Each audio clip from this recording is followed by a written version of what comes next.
¿Qué tal? Esto es Escena Internacional, podcast producido por Comité de Lectura con la colaboración de Rodolfo Sánchez Aizcorbe. Y empiezo con la primera noticia de hoy, 18 de enero. Israel y Hamás llegan a un acuerdo para la entrega de medicinas. Tras semanas de negociaciones mediadas por Qatar y Francia, se acordó que ingresen medicamentos para la población civil de Gaza a cambio del ingreso de medicamentos a Gaza también para los rehenes israelíes en poder de Hamas. La oficina del Ministerio de Exteriores catarí detalló que la ayuda llegaría en el caso de los palestinos a las zonas más afectadas y vulnerables, aunque no precisó las cantidades exactas de ayuda humanitaria que ingresarían. Dicho sea de paso, esta es la prueba de que el alegato israelí de que si no ingresaba más ayuda era por problemas logísticos no es cierto. Cuando ha habido acuerdo político para permitir el ingreso de ayuda adicional, está ingresado sin mayores problemas. No solo lo va a hacer ahora, sino que lo hizo también en noviembre pasado, cuando hubo un acuerdo similar. En ese entonces incluyó 6 días de cese de hostilidades. Eh, la ayuda llegará por la ayuda a los civiles de Gaza por 2 aviones de la Fuerza Aérea Qatarí que aterrizarán en el aeropuerto de Larish, en el Sinaí egipcio.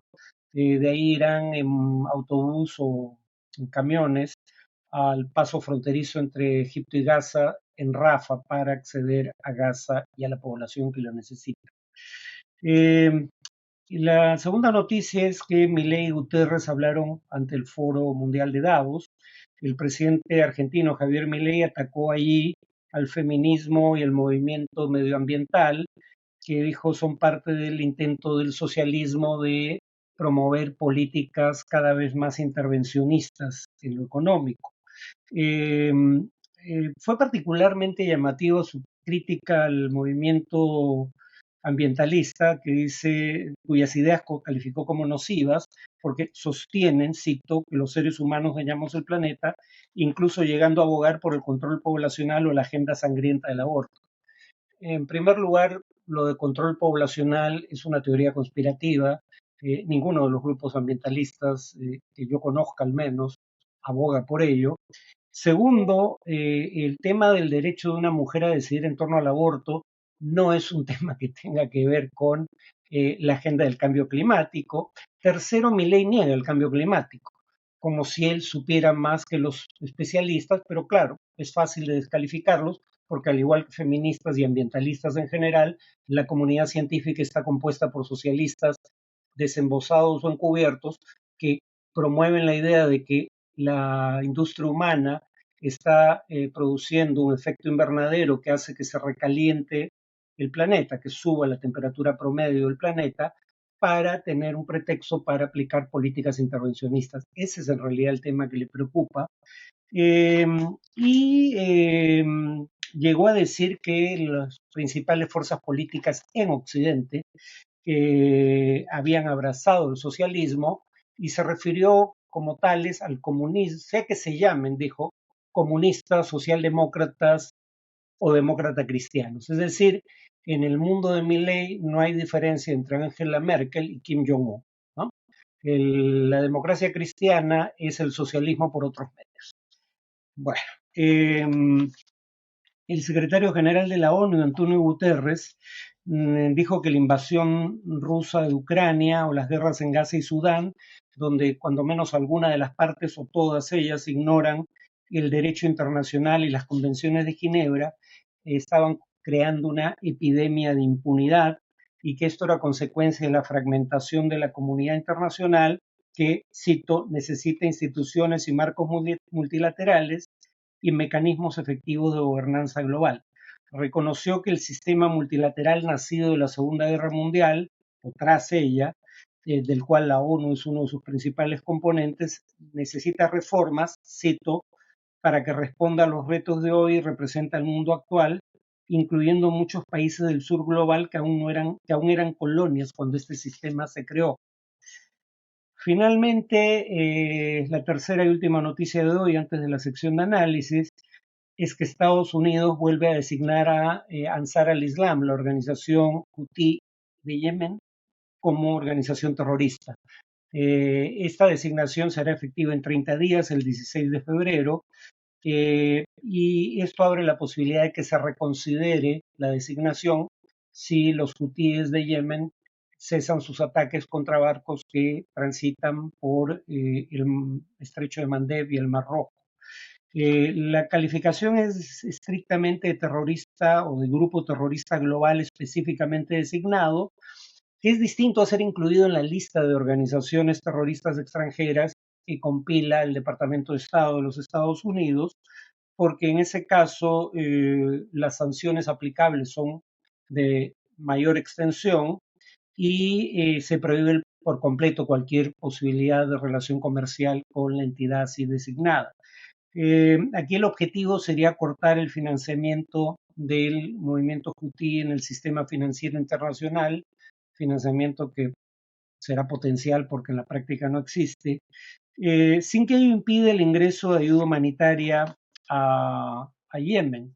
Claro, esto último tiene que ver con el hecho de que los ataques indiscriminados de Arabia Saudita contra Yemen durante casi 8 años, con el respaldo explícito de Estados Unidos y el Reino Unido, cosa que podría calificar como crímenes de guerra, llevó en su momento a que Naciones Unidas dijera que la de Yemen era la mayor crisis humanitaria del mundo. Por eso, cuando llega el gobierno Biden, retira a los hutíes de la lista de organizaciones terroristas del Departamento de Estado en la cual habían sido incluidos por la administración Trump. En cualquier caso, el portavoz de Ansar al-Islam, o Ansar Allah, perdón, aliados de Dios en árabe, Mohammed Abdul Salam, dijo a Reuters, la agencia de noticias británica, que esta decisión de Estados Unidos no iba a afectar sus operaciones en el Mar Rojo, el Mar Arábigo o el Estrecho de Mandeb contra barcos que sean parte de intereses israelíes o que tengan como destino puertos israelíes. En cuanto al tema de análisis, esta y la siguiente sesión voy a hablar de el tema de Guatemala, donde acaba de asumir el mando Bernardo Arévalo. Y voy a mencionar Guatemala no solo por lo que implica la asunción del mando por parte de Arévalo, sino porque autores como Alberto Vergara y Rodrigo Barrenechea en publicaciones en el exterior, en su momento hicieron un paralelo entre el caso de Guatemala y el caso del Perú hoy en día. Básicamente, el alegato fundamental, que es a lo que me voy a referir ahora, de estos autores, en la siguiente sesión hablaré específicamente de Guatemala. El alegato fundamental de estos autores es que las democracias no solo llegan a su fin por la concentración del poder en manos del Ejecutivo, la vía habitual, la constitución de un régimen autoritario a través de la concentración del poder en un dictador. Eh, si bien en América Latina hay problemas con ese que sería el componente liberal de la democracia, componente liberal de la democracia liberal o representativa, es básicamente aquel que indica que uno, toda autoridad está sometida a la Constitución y las leyes, nadie está por encima de ellas, y dos, la autoridad o el poder debe ser un poder dividido para que haya instituciones con capacidad de contrapeso institucional, es decir, para evitar precisamente la concentración del poder. Si bien ese es un problema en buena parte de América Latina, el problema fundamental de países como Guatemala y Perú, según Vergara y Barrenechea, no es tanto el componente liberal, aunque ese es un problema, como el componente representativo de la democracia representativa o liberal. Básicamente el alegato es que no hay actores con suficiente poder y legitimidad que consigan vincular a la sociedad con la política, eh, sino que hay un problema de vaciamiento democrático que según ellos tiene tres características fundamentales. La primera es fragmentación y circulación. Fragmentación se refiere a hechos como que, por ejemplo, en el Parlamento guatemalteco estén representados cerca de 17 partidos, si no me equivoco, hoy en día, como fue el caso en alguna medida en el Perú. O sea, no hay dos, tres, cuatro grandes partidos nacionales, hay una infinidad de partidos que además se dividen una vez en el Congreso, como hemos visto en el caso peruano, y circulación se refiere al hecho que además de fragmentación, los partidos que obtienen representación en el Congreso cambian de una elección a otra y los políticos que acceden al Congreso cambian de una elección a otra. O sea, la fragmentación sería menos perniciosa si cuando menos hubiese una clase política profesional, pero no la hay. Hay lo que ellos llaman un amateurismo político, que es el segundo rasgo que distingue al vaciamiento democrático que estaría teniendo lugar en Guatemala y Perú. Pero antes de pasar a lo del amateurismo, que deriva de la primera característica, fragmentación y circulación, un dato que revela eso en el caso peruano, por ejemplo, es que, por ejemplo, en 2001, las dos fuerzas que pasaron a segunda vuelta en la primera vuelta de la elección presidencial habían obtenido 62% del total de votos, o sea, más de la mitad.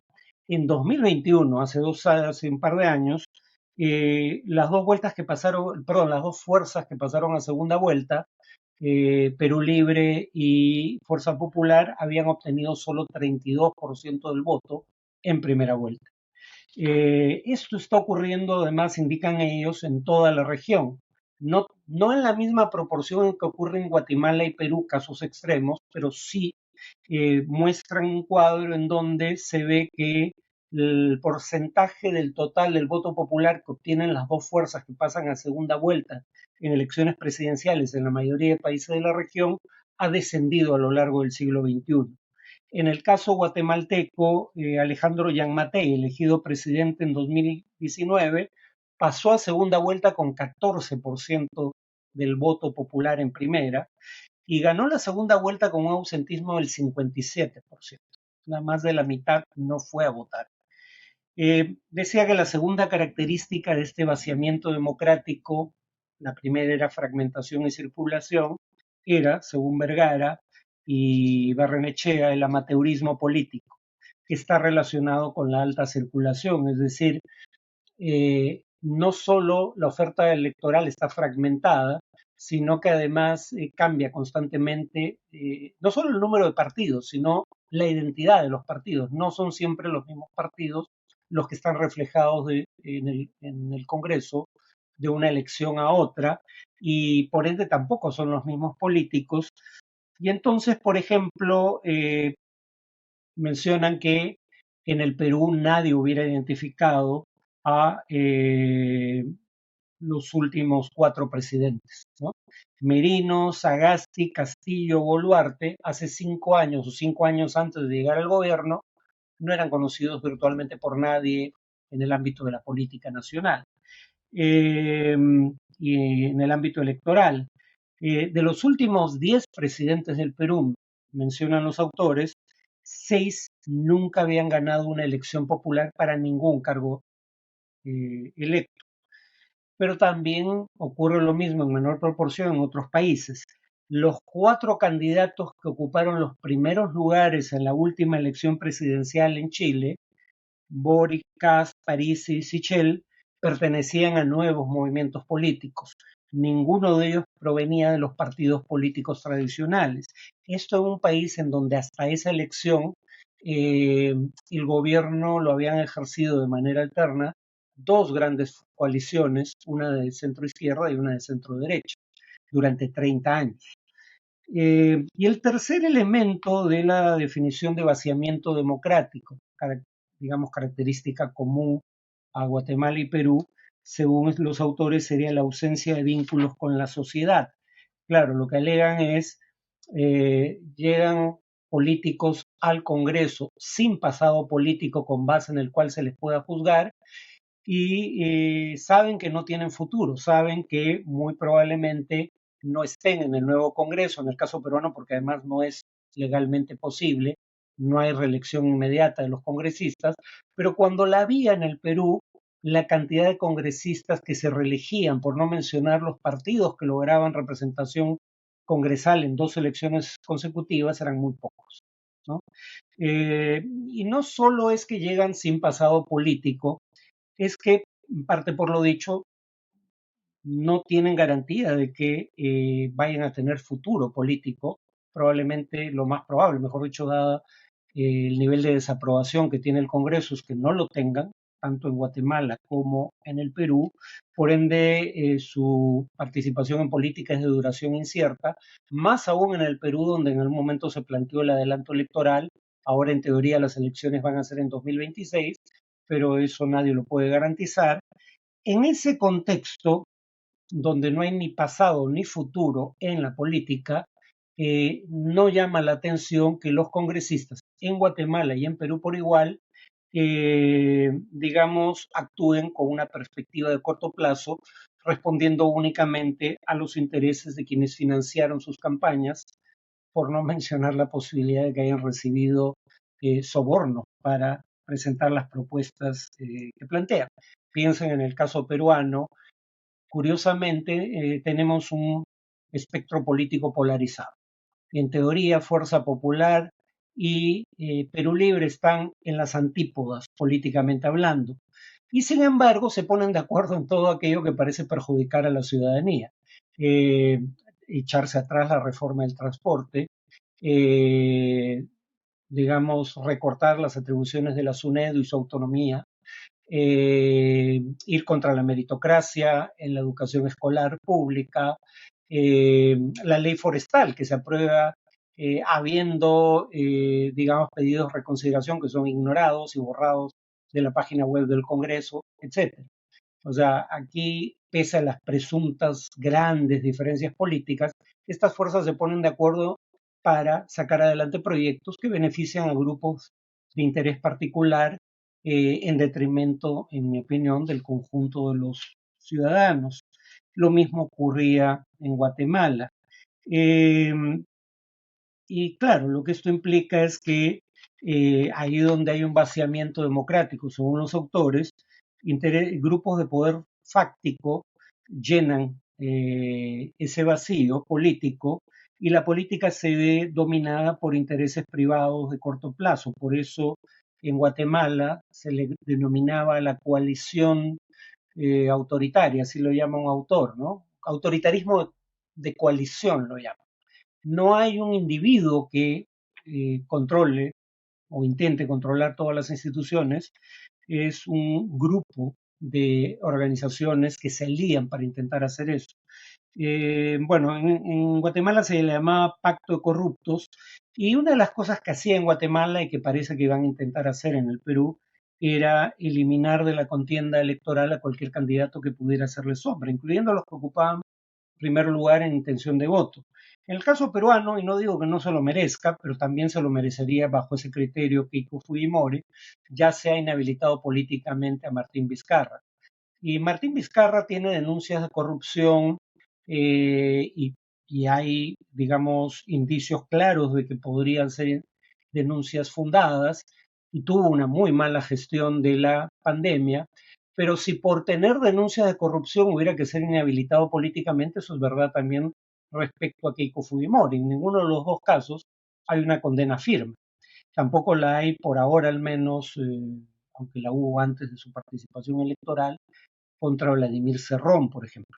Entonces, ¿por qué inhabilitar en ese escenario a Vizcarra y no a Keiko Fujimori?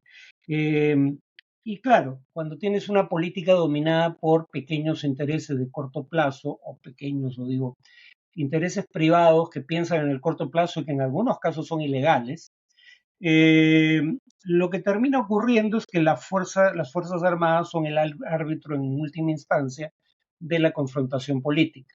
Aquí nuevamente Vizcarra es un ejemplo.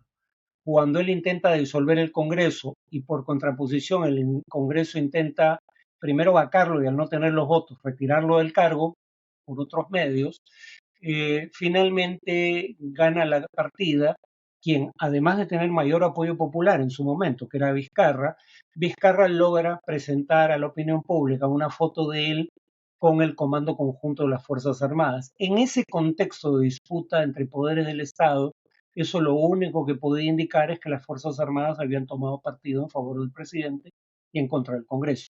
Si eso era lo correcto o no en esas circunstancias podría discutirse. O sea, mejor dicho, si quien tenía la legitimidad constitucional tras sus acciones era Vizcarra y no el Congreso es discutible. Lo que es preocupante es que sean los militares quienes diriman esa contienda de poderes, ¿no? Bueno, eso es todo por hoy y volveré a este tema en el siguiente podcast.